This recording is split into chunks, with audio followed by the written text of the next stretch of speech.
Mas agora é a hora do grande debate aqui no Expresso CNN. Eu lembro que o quadro é um grande sucesso na CNN americana e um novo modelo aqui no nosso país. O nosso objetivo sempre é apresentar temas relevantes, com visões diferentes sobre o mesmo assunto. E para que isso? Para que você construa com a gente, então, a sua opinião, a sua forma de pensar. A Polícia Federal exibiu hoje para as partes envolvidas ali no inquérito o vídeo da reunião ministerial citada pelo ex-ministro Sérgio Moro. A defesa de Moro afirmou que o vídeo foi exibido na íntegra. Segundo fontes ouvidas pela CNN, o presidente Bolsonaro teria dito que a troca no comando da PF do Rio seria para proteger a sua família. O nosso primeiro tema do debate é: o ministro do Supremo, Celso de Mello, que preside o inquérito, deve liberar o vídeo? Nossos debatedores são Augusto de Arruda Botelho, advogado especialista em direito penal. Boa noite, Augusto. Boa noite, Mona Lisa. Boa noite, Caio. E Caio Coppola, bacharel em direito e comentarista político. Caio, boa noite. Boa noite, Mona Lisa. Boa noite, doutor Augusto. Boa noite, espectador da CNN. Hoje a gente começa com você, Caio, suas primeiras considerações, por favor. Bom, então vamos começar respondendo a pergunta do debate. Bom, se for para divulgar o vídeo da reunião ministerial, o STF deveria exibir à sociedade apenas aqueles trechos pertinentes ao inquérito, cujo objeto foi definido aí pelo Procurador-Geral da República. No meu entendimento, o interesse público nessa gravação ele fica limitado às falas que corroborem ou que contradigam as declarações das partes investigadas, e que possam aí eventualmente caracterizar crime de responsabilidade, isso no caso do presidente da República, ou crime contra a honra e denunciação caluniosa, no caso do ex-ministro da Justiça.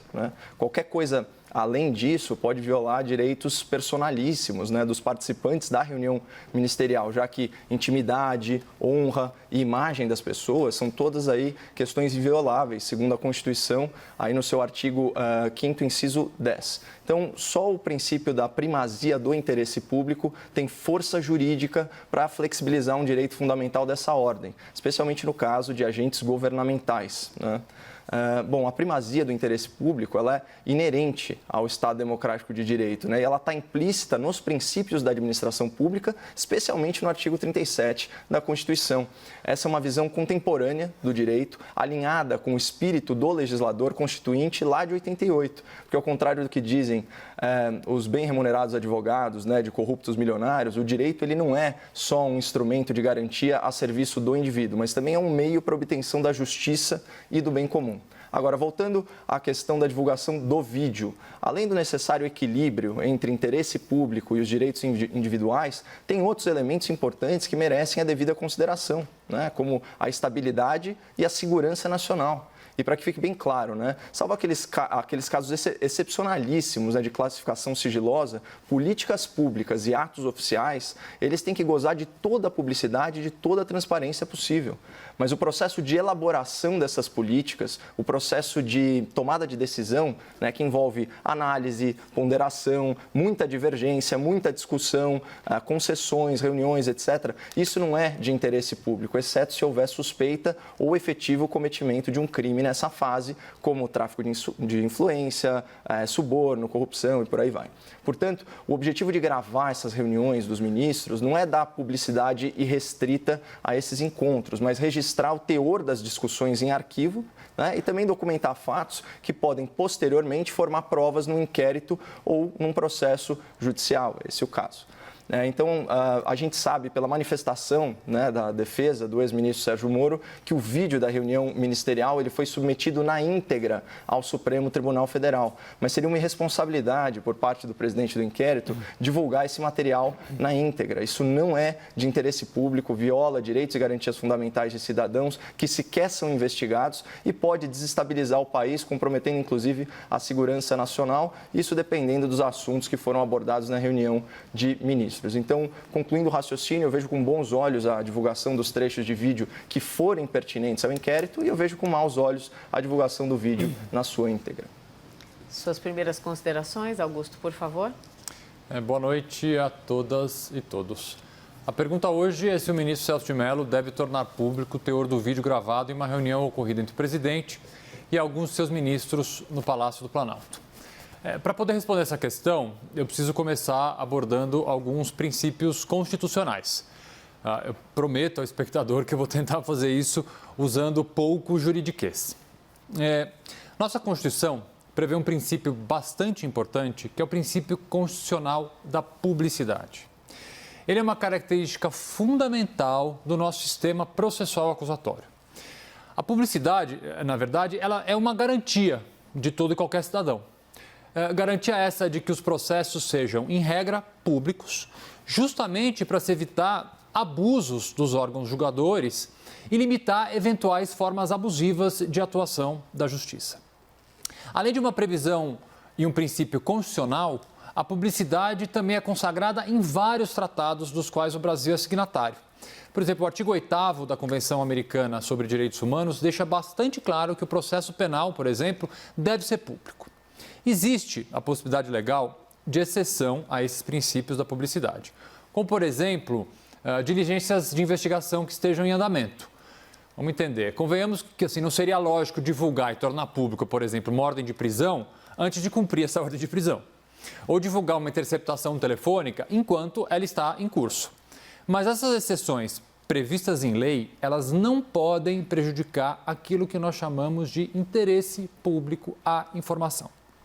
Esse é o critério fundamental e o norte da publicidade, o interesse público de toda a sociedade à informação. Feita essa introdução, me parece bastante claro que é interesse público evidente da sociedade brasileira conhecer como atua seu presidente da República, principalmente na condução de temas sensíveis e relevantes para o nosso país. E aqui eu preciso, acho que, fazer um parênteses. Publicizar uma investigação ou um trecho de uma investigação é completamente diferente do vazamento de informações. Tá? O que temos, por enquanto, são vazamentos de supostos trechos da já mencionada reunião. Então, eu vou tomar como base as informações já divulgadas pela imprensa e que precisam ser confirmadas com a divulgação oficial do teor dessa reunião. É possível afirmar, então, que o presidente Bolsonaro faz acusações e afirmações gravíssimas, que podem ser consideradas, inclusive, crimes. E é sim direito, não apenas do STF e do Ministério Público, que são destinatários finais dessa prova, mas também de todos nós, temos conhecimento amplo de tão graves fatos. Pelo que foi relatado pela imprensa, os eventuais temas sensíveis tratados na reunião não dizem respeito a movimentações estratégicas do governo ou decisões comerciais, diplomáticas ou institucionais sigilosas. Tratava-se, na verdade, de xingamentos a autoridades públicas. Tratava-se, sim, de pedidos feitos por ministros de Estado para que houvesse prisão de prefeitos, governadores e ministros do Supremo Tribunal Federal. Tratava-se, sim, da afirmação que a troca da superintendência da Polícia Federal do Rio de Janeiro serviria para proteger familiares e amigos do presidente da República. Quando o governo tentou, através da Advocacia Geral da União, impedir a divulgação desse vídeo, ele não estava preocupado com esses temas sensíveis à nação. Na verdade, o governo, já sabendo do vídeo, ele estava envergonhado dos absurdos, das ofensas e dos possíveis crimes confessados durante esse encontro. A publicidade da íntegra dessa reunião não é mais apenas, depois principalmente da gente ficar sabendo de parte do teor dessas conversas, não é mais apenas uma questão processual. É uma necessidade para se manter, respeitar e defender o Estado democrático de direito. Vamos então ao debate. Augusto e Caio, por favor. Bom, eu acho que meu debatedor é uma contradição ambulante, aí parafraseando o Raul Seixas, porque é muito engraçado defender a publicidade de uma reunião ministerial, pode ter matéria muito sensível, inclusive no âmbito da economia e também no âmbito da segurança pública, e ser contrário, né, ao televisionamento das sessões da TV Justiça no plenário do Supremo Tribunal Federal. Não tem mesmo, é até mais absurdo, porque no caso do STF, você sabe muito bem que jurisprudência é fonte de lei. Portanto, o voto de um ministro nada mais é do que um ato oficial. Uma reunião ministerial não é um ato oficial. As políticas públicas que decorrem dessa reunião, aí sim, esses são os atos oficiais. E como eu disse, eu imagino que a minha argumentação seja suficiente para o espectador da CNN, a gente não pode sair aí à torto e à direito atropelando, né, e violando os direitos e garantias fundamentais das pessoas, inclusive os direitos personalíssimos, só por questões políticas, como deu a entender aí a sua argumentação. Bom, na primeira fala, eu me ative aí a comentar a questão jurídica desse episódio, né? Inclusive advogando que apenas as falas dos investigados no inquérito sejam divulgadas, porque essas sim são de interesse público, porque constam de um inquérito envolvendo inclusive crime de responsabilidade. A gente sabe que a consequência mais grave desse processo poderia ser um processo de impeachment, né, que é um julgamento de cunho jurídico e político, e que, portanto, tem na população aí um fator muito relevante. Só que eu acho importante a gente falar também sobre as especulações, né, a respeito desse vídeo que você já abordou na sua primeira fala. Eu peguei aqui um trecho de notícia publicado pela grande imprensa sobre o suposto trecho bombástico, né, diz o seguinte: o presidente Jair Bolsonaro vinculou a mudança do superintendente da Polícia Federal do Rio de Janeiro a uma proteção de sua família. Claro que essas afirmações são sempre seguidas, né, de uma atenuante como segundo pessoas que supostamente tiveram acesso à gravação. Ou seja, a tese divulgada pelo jornal, repercutida pelo jornal, é bem clara, ainda que em termos condicionais. Fala o seguinte: o presidente desejava trocar o comando da Polícia Federal e da Superintendência do Rio de Janeiro para blindar a sua família. Só que há alguns fatos, né, no desenrolar dos acontecimentos que não corroboram essa especulação, que muitas vezes é tratada como certeza por uma imprensa cada vez mais ansiosa para desgastar a imagem do governo federal. Então, eu destaco 3 pontos, né? Primeiro, nem o presidente, nem qualquer de seus familiares é sabidamente investigado pela Polícia Federal. Na verdade, a maioria dessas investigações estão no Ministério Público do Rio de Janeiro e elas são anteriores aí ao exercício da presidência da República pelo senhor Jair Bolsonaro. Segundo, tanto o ex-ministro da Justiça quanto o ex-diretor da Polícia Federal, né, o Valeixo, eles foram categóricos aí nos seus depoimentos e falaram explicitamente aqui, alegaram que o presidente da República nunca tentou interferir em investigações policiais. E isso é muito relevante. E terceiro lugar, sobre o STF, como eu bem antecipei aí semana passada, se não me engano, para o espectador, o STF aceitou as novas nomeações para a diretoria-geral, né, para a diretoria executiva e para a superintendência da Polícia Federal no Rio de Janeiro. Então, do que se trata isso? Obviamente, eles corroboram a legalidade dessas indicações. E sobre esse último ponto, só para arrematar, peço perdão por me estender aqui, é importante frisar que o tribunal, aí pelo menos de forma tácita, né, ele confirmou a ilegalidade da decisão liminar do senhor Alexandre de Moraes, né, que de forma aí, bastante inconstitucional, né, invadiu a competência de outro poder, o Poder Executivo, e barrou a nomeação de um senhor de reputação ilibada, né, um delegado de carreira, que gozava de amplo currículo e reconhecimento dos seus pares por motivação política. Ora, se houvesse qualquer ilegalidade nessa nomeação, ele sequer poderia ter sido reconduzido para a Agência Brasileira de Inteligência. Então, o desenrolar dos fatos, eu acho que, de certa forma, corrobora a análise que a gente mais cedo ofereceu aí ao espectador da CNN. Vamos lá, o debate. Pausa dramática e o debate ainda não aconteceu. Vamos lá. Não faz pausa dramática, é pausa mesmo. Vamos lá. Quanto ao fato do presidente, direto ou indiretamente, ser ou não ser investigado no Rio de Janeiro, assim, eu vou só falar 3 palavras, porque eu não quero realmente me alongar nesse tema. Rachadinha, Queiroz e Marielle. Vira a página. Com relação à minha suposta contradição, eu queria só, para não cometer nenhuma injustiça, fazer uma pergunta ao meu debatedor. A divulgação das conversas do ex-presidente Lula e da Dilma no âmbito da Operação Lava Jato, Caio, você foi favorável ou contra essa divulgação? Sim ou não, Caio? Eu já abordei essa questão. Essa questão no nosso debate anterior. Sim ou não? Né? E eu fui favorável até porque elas refletiam no presente que a única intenção... Não, Caio, é só sim ou não, o tempo é meu agora. Eu precisava esclarecer para não ser injusto com você, eu só precisava esclarecer. Você foi favorável à divulgação das conversas da ex-presidente Dilma e do ex-presidente Lula. Você foi favorável? Eu preciso saber disso para não ser injusto com você. Ok, então contradição em termos é você. Isso não tem contradição nenhuma. Agora você vai ouvir. Você é o típico garantista de ocasião. Você é a típica pessoa que vem aqui vomitar direitos e garantias fundamentais, a intimidade, a honra das pessoas, quando lhe convém. Direitos e garantias fundamentais são dirigidas a todos, não apenas ao seu político de estimação, Caio. A Constituição é uma só, para mim, para você, para o Lula, para a Dilma e para o Bolsonaro. É uma só a Constituição. Não dá para a gente ter 2 pesos e 2 medidas quando o político que te interessa cometeu ou não cometeu um desvio ou um delito. Eu vou terminar, não estou te dando a palavra. Então vamos lá.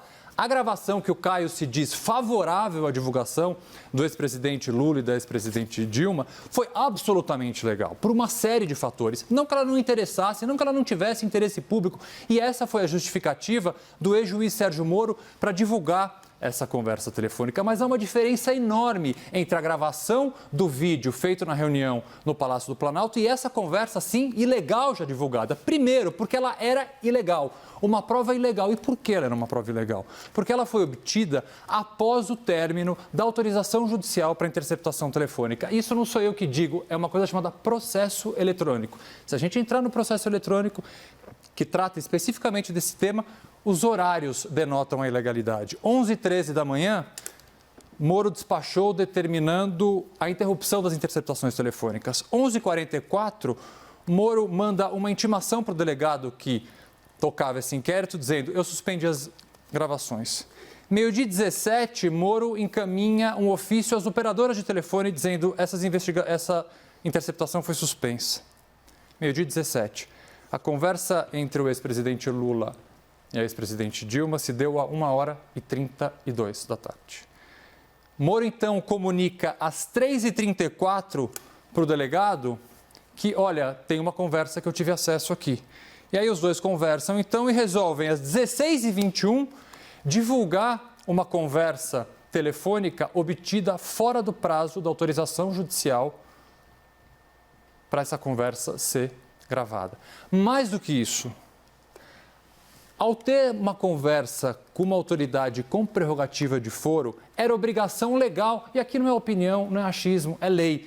É obrigação legal de todo e qualquer juiz interromper, no momento em que ele toma conhecimento que é uma autoridade com prerrogativa de foro, numa conversa telefônica ou em qualquer outra parte de um processo, e encaminhar para o quê? Para o fórum competente, esse sim podendo discutir se deveria ou não deveria ser divulgada. Então, dizer que você é favorável à divulgação da conversa ilegal. Ilegal por que ilegal? Porque ela foi feita após o prazo do término da interceptação telefônica. E você, espectador que está ouvindo, pode não gostar do presidente Lula ou da presidente Dilma, não faz a menor diferença. A lei vale para todos. Para quem a gente gosta e para quem a gente não gosta. E uma interceptação telefônica, ela tem que obedecer uma coisa muito simples, que é o prazo legal. Se as operadoras interceptam o seu telefone, espectador, por 15 dias, você não pode ter uma conversa sua do 16º dia, divulgada ou juntada dentro de um processo. Foi isso que aconteceu. Uma conversa ilegal foi divulgada para o grande público dentro de um processo com a ciência do juiz e da Polícia Federal que essa conversa era ilegal. Agora, isso, meu debatedor, acha que não atinge a intimidade, a honra das pessoas. Por quê? Porque é um típico garantista de ocasião. Quando lhe interessa, ele puxa a Constituição embaixo do braço. Quando não lhe interessa, ele rasga essa Constituição em pedacinhos. Bom, eu não sou garantista nem de ocasião, tá, doutor? Me ponha fora aí da sua laia, porque eu tenho muito orgulho da minha biografia. Então você é o quê? Você é um conservador eu não faria convicto? O que você faz, você é o quê? Um autoritário? Se você não é um garantista, você é um autoritário convicto. Você está falando isso você está falando isso na cara de pau? Você é um autoritário convicto? É isso, Caio? Bom, já que eu fui interrompido aí nos primeiros 10 segundos, deixa eu continuar a minha fala. Eu não faria o que você faz, doutor, nem por todo o dinheiro do mundo. E eu simplesmente sou um cara que segue a lei.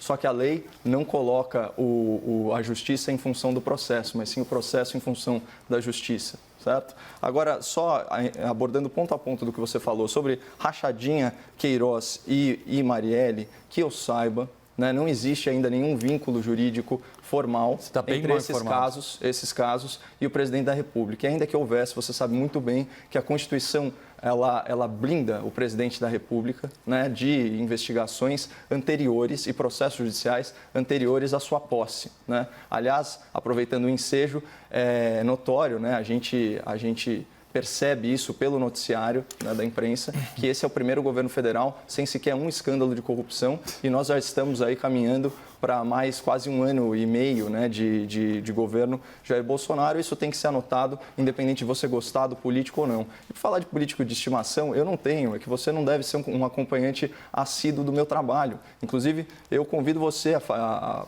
ver as minhas críticas anteriores, na época que eu trabalhava na rádio ainda, sobre o caso Queiroz, sobre uma série de nomeações, uma série de fatos aí com os quais eu não concordei com o governo. Mas diferente de você, além de eu não ter um político de estimação, eu não tenho político de estigmatização, porque na verdade o que existe hoje no Brasil parece que é uma grande confluência de forças no partido anti-Bolsonaro, e vocês são dedicados, isso tanto às elites judiciais, a elite da mídia e a elite política, em desconstruir um governo federal que foi democraticamente eleito. Bom, vamos falar sobre a questão da suposta contradição no caso Lula e Dilma. Eu já tive a oportunidade de abordar isso, o espectador da CNN assíduo deve saber, uma coisa não tem absolutamente nada a ver com a outra, porque no caso da indicação, né, para a Polícia Federal, a gente está tratando de um possível erro no tempo futuro, ou seja, o presidente usa a sua prerrogativa de fazer uma nomeação e só porque esse nomeado tem relação de confiança e de amizade com o presidente da República, foi considerado que ele cometeria crime no futuro, que é o quê? Permitir ingerência política e investigação policial. No caso Lula e Dilma, é uma obviedade. Pelo conteúdo da gravação, se tornava óbvio que a única finalidade no tempo presente daquela nomeação era blindar o presidente Lula com um foro privilegiado. Se não fosse dessa maneira, doutor Augusto, então por que raios o mesmo STF, que agora aceita calado as nomeações do Jair Bolsonaro, impediu a posse de Lula? Por que o STF agiu dessa maneira? Você leu a decisão? Não, então... A decisão passa ao largo dessa conversa telefônica, por outro motivo. O efeito prático é só esse. E sobre os atos do então juiz federal Sérgio Moro, vamos deixar uma coisa aqui muito clara. O Conselho Nacional de Justiça nunca puniu Sérgio Moro por esses atos, né? E você foi contraditório novamente, porque você passou a sua primeira fala inteira falando aí sobre interesse público, né? E logo depois, a hora que isso, no passado, atingiu, aí sim, os seus políticos de estimação, você abandona o interesse público e permite que um ex-presidente Vamos rebobinar a fita para falar que eu disse que essa conversa tinha interesse público? Rebobina, faz um mini fast forward aqui, um mini rewind, perdão. Eu acabei de falar que essa conversa tinha um interesse público, cara. Você está colocando palavras na minha boca. Não, não estou, porque você disse que a decisão foi flagrantemente ilegal. Porque a conversa era ilegal. Mas você disse que a consequência disso era ilegal. E outra coisa, são situações completamente distintas. São completamente distintas. Num caso, a gente está falando de uma hipótese no tempo futuro. Infelizmente, na verdade, o direito não cuida disso. O direito cuida de crimes percebidos no tempo presente e no tempo passado, né? E você lembra do teor da gravação. Era muito claro. Fala, olha, se tiver uma decisão judicial desfavorável a você, você assina aqui o termo de posse e a partir desse momento você tem foro privilegiado e isso serve na prática, a gente sabe aqui no Brasil, foro privilegiado é uma grande ferramenta da impunidade, né, para os poderosos e ele beneficia aí mais de 50 mil autoridades públicas, é um tremendo absurdo, ele faria sentido no caso de algumas autoridades, mas não de tantas. Então, assim, são questões completamente distintas. Eu sou muito coerente nas minhas posições e você não vai estabelecer um falso paralelo entre nomeações do presidente Bolsonaro para a Polícia Federal e blindar um ex-presidente corrupto, que, aliás, né, o desenrolar dos acontecimentos provou muito bem quem ele era. O tema aqui é divulgação ou não? É divulgação ou não da conversa? Vamos... Se eu só...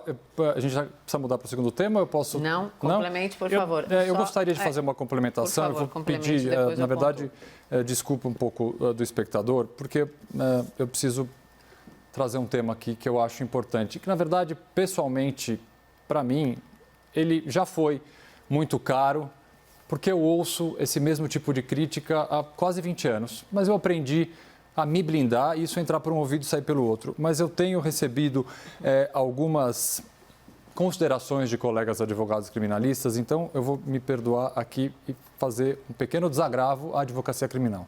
Não é a primeira, nem a segunda, nem a terceira vez que meu debatedor aqui, de forma absolutamente desnecessária, agride a classe da advocacia criminal, fazendo aquilo de mais básico que governos autoritários, pessoas autoritárias gostam de fazer. Uma ligação inexistente entre o trabalho do advogado criminalista e o crime eventualmente cometido por seu cliente. Então, uma coisa precisa ficar bem clara. Um advogado criminalista, ele não defende crimes, ele não defende pessoas, ele defende direitos. Direitos que todos nós temos, inocentes ou culpados, ladrões de galinha, ladrões de banco, políticos corruptos, políticos inocentes.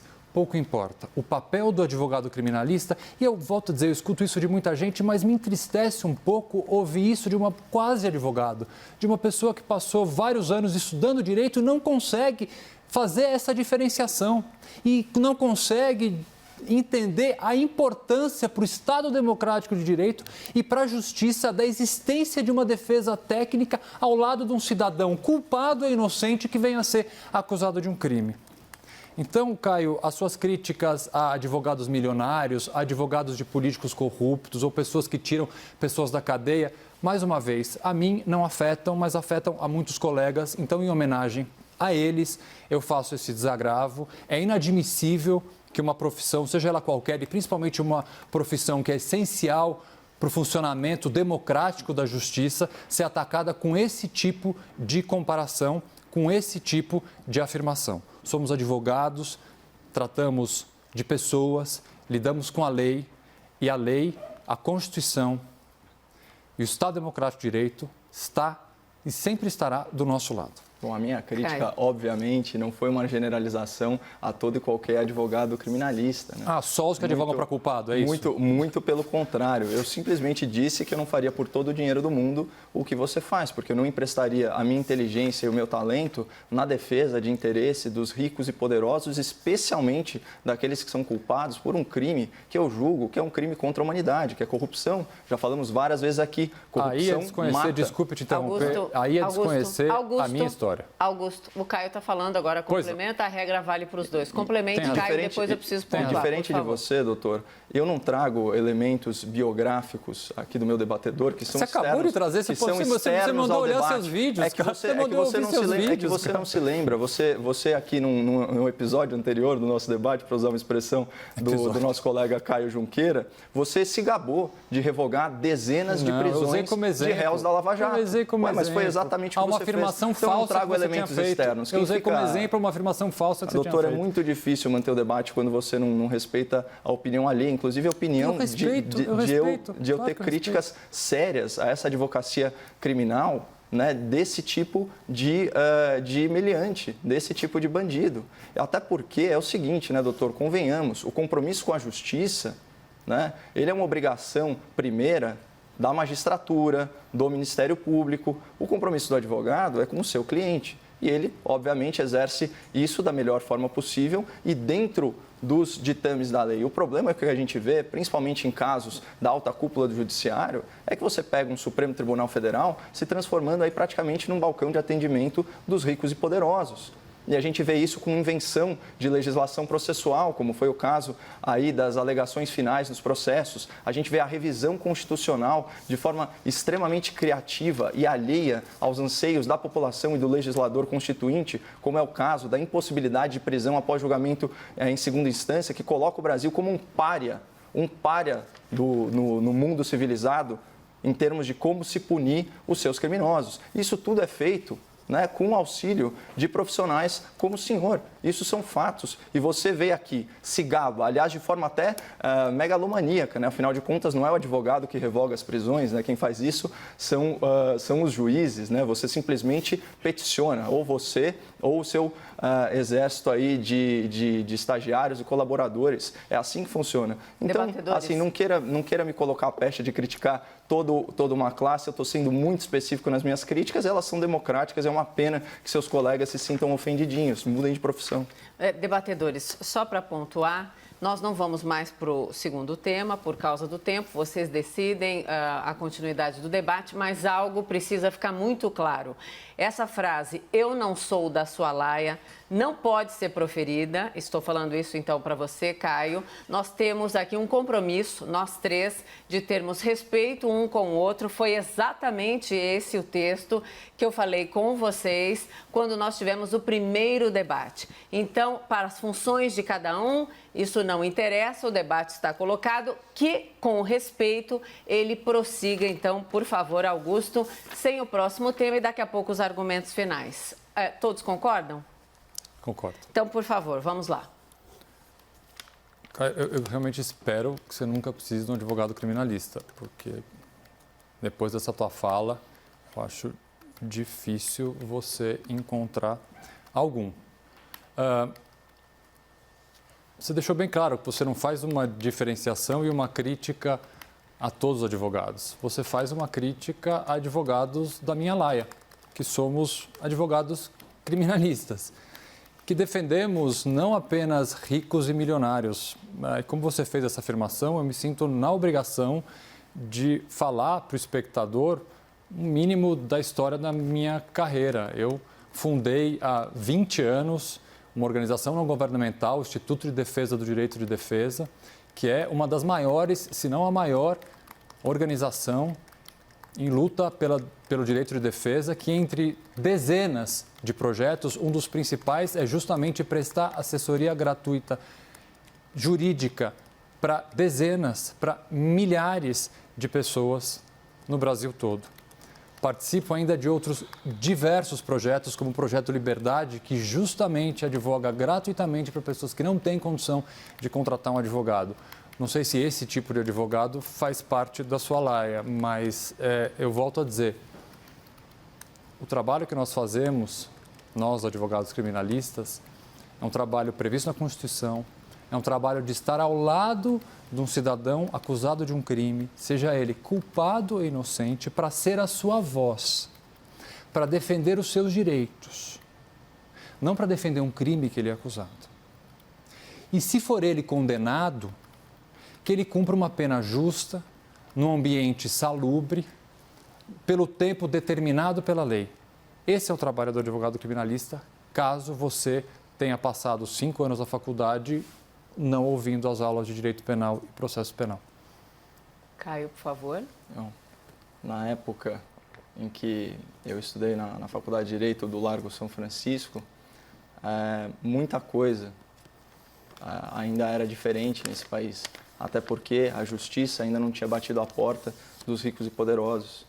A minha crítica a você, Augusto, não é por defender apenas corruptos milionários. Eu fico feliz que você estenda aí o seu engenho e a sua arte a outros réus.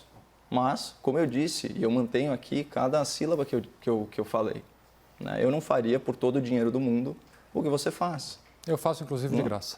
Então, você já ofereceu para mim os seus serviços gratuitos.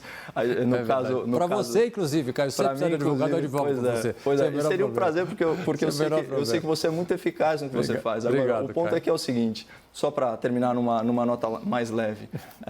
Como eu coloquei anteriormente, o advogado, o principal compromisso dele é com o seu cliente. É claro que ele não consegue atuar fora das balizas legais. O problema é que essas margens elas estão ficando cada vez menos estreitas, né? Porque a gente vê uma advocacia aí em conluio com essas formas alternativas de criação de jurisprudência, né? Você vê o Poder Judiciário atropelando o processo legislativo e modificando sensivelmente a questão do direito processual, né? Isso quando não as elites políticas. Você mesmo deu a letra aqui quando você falou que provavelmente seria contra a lei do abuso de autoridade, quando você disse sobre o juiz de garantias, né? Então, a gente vê que tem toda uma sorte de legislação sendo aprovada, sempre no sentido de criar impedimentos à perseguição da justiça. Isso a população vivencia na pele. Não adianta vir aqui falar que as pessoas, que o problema do Brasil é justamente ampliação no direito de defesa. Pelo contrário, o grande problema do Brasil é a morosidade da justiça, que é uma forma de impunidade. A gente tem na prática aqui no Brasil criminosos onde não resta nenhuma dúvida quanto ao cometimento dos seus crimes, que estão soltos. Isso, lógico, anterior à pandemia da Covid, que criou mais um pretexto para que esses delinquentes fossem colocados de volta às ruas. Então, Então, nós temos uma interpretação diversa sobre o que é justiça. Doutor, isso é legítimo, isso não torna imune à crítica. E eu espero realmente nunca precisar de um advogado criminalista, mas eu vou cobrá-lo da sua promessa de advocacia gratuita se chegar a esse caso. Vamos então aos argumentos finais, voltando para o assunto, né, que inclusive está na nossa tarja, para ninguém achar que a gente não tem foco. Vamos lá para a discussão. Eu vou reiterar então o que foi perguntado lá no começo, para os argumentos finais de cada um. O ministro do Supremo, Celso de Mello, que preside o inquérito aí por causa daquelas acusações feitas pelo ex-ministro Sérgio Moro, deve liberar o vídeo da tal reunião. Argumentos finais, agora com você, Augusto. Quanto tempo para cada um? Deixa eu perguntar para nós. 1 minuto para cada um, para você, Augusto, e depois Caio, por gentileza. Então, fazendo um fechamento sobre o tema inicial, realmente. A publicidade é a regra no processo. Há exceções? Há exceções. Só que essas exceções não podem esbarrar no interesse público maior na divulgação da informação. O público, e não apenas o Poder Judiciário, tem direito de acessar informações.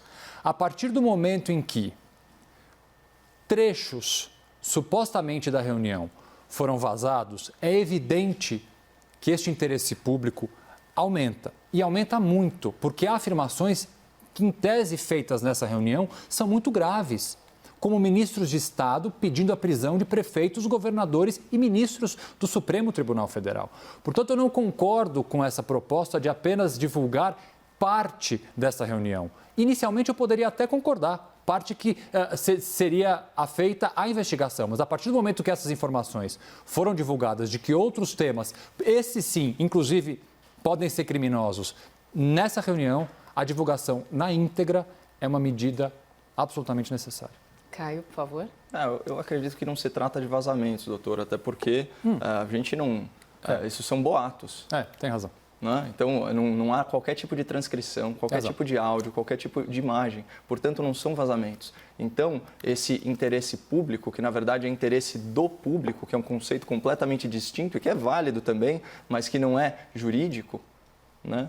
Ele está sendo fomentado, ele está sendo artificialmente inflado por quem quer desestabilizar o país. Não tem o menor cabimento você quebrar o sigilo de uma reunião ministerial. E vamos lembrar que a gente concorda que, pelo menos os trechos relativos ao inquérito, ou seja, das partes investigadas, e quais são elas? O presidente da República, o ex-ministro da Justiça e somente as falas que são concernentes à investigação presidida pelo Supremo Tribunal Federal. Né? Aí, de fato, existe interesse porque a gente quer saber se alguém faltou com a verdade, qual a versão que está mais próxima da realidade, mas já retomando aí um argumento antigo meu, tanto a versão do ex-ministro quanto a versão do presidente da República, elas são muito similares entre si, então a gente mais ou menos já conhece o teor e é muito provável que a montanha vá parir um rato. Tá certo, então. Augusto, obrigada, boa noite, até amanhã. Boa noite. Caio, obrigada, boa noite, até amanhã. Boa noite. Obrigada. Todas as edições do Grande Debate estão disponíveis na íntegra no nosso site cnnbrasil.com.br e também no nosso canal oficial do YouTube.